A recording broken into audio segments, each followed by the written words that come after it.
By Bob Ryan, who's covered the Celtics since the 69-70 season.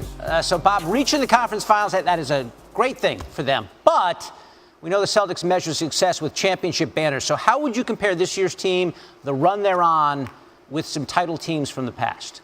Not remotely comparable. This is a nice, friendly team that has done everything that was reasonably expected of it.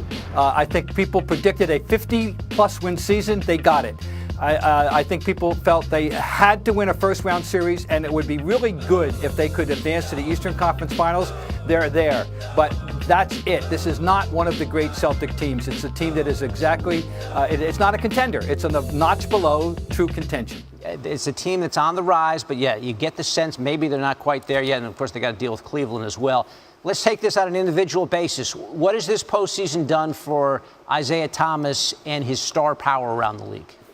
I think it has enhanced it. I think that when you have a 52-point game, a 53-point game on your resume, that's a positive. I think that he showed last night his versatility.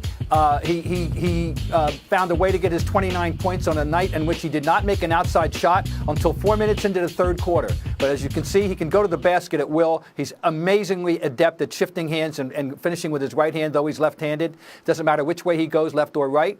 And then once he gets rolling at that three-point shot, he's a very difficult guy to guard. And then he gets to the free throw line and he makes 90%.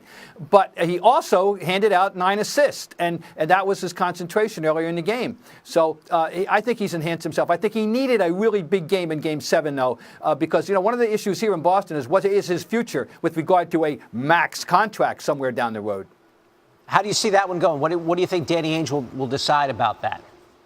I don't see how they can avoid it. I mean, he's their best player. And you just have to say, well, yes, he's 5 feet, whatever. I think he's 5'7". They list him generously at 5'9". But he's extraordinarily good at what he does. He'll be 28 next season. I know small guys go quicker than big guys, but that gives him 2 or 3 prime more years, I think. I would bet that they will do their best to maintain, their hold on Isaiah Thomas. And the other part, obviously, of this story is that Isaiah Thomas is doing all this while grieving the loss of his sister right at the very beginning of this postseason.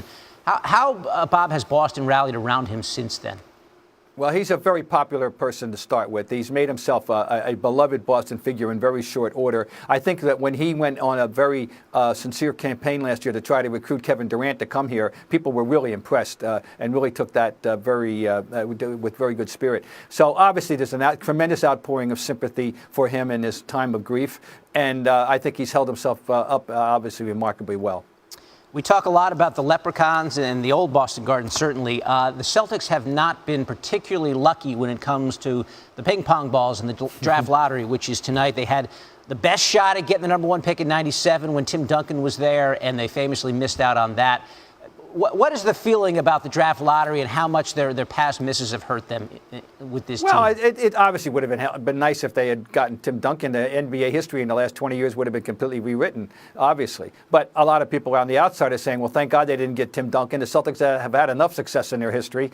And I can understand that point of view, and certainly look at what it's done for San Antonio. So that aside, they had another opportunity, and it didn't work very well that time either. This time people are, with the history, hoping for the best, but I think preparing themselves for the worst. And the worst, by the way, is 4th pick. That's the worst in a bountiful draft. It's not as if it's a complete disaster. There will be some difference of opinion as to who should be 1, 2, 3, 4. I think we know the names of maybe 1 through 5 or 6, but we may not know the order. All right, so Bob, I put it to you. More important for the franchise, winning the draft lottery, getting the number 1 pick, or the conference finals against the Cavs?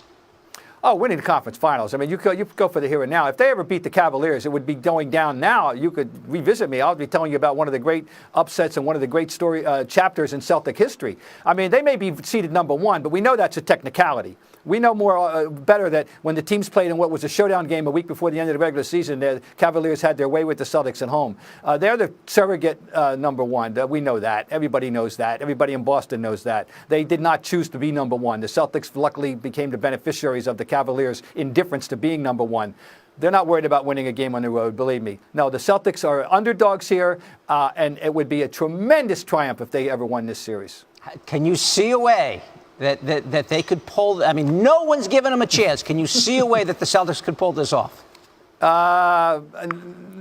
Without being facetious and talking about injuries and plane crashes and illnesses, and no, I just can't. I think that winning a game would be a triumph.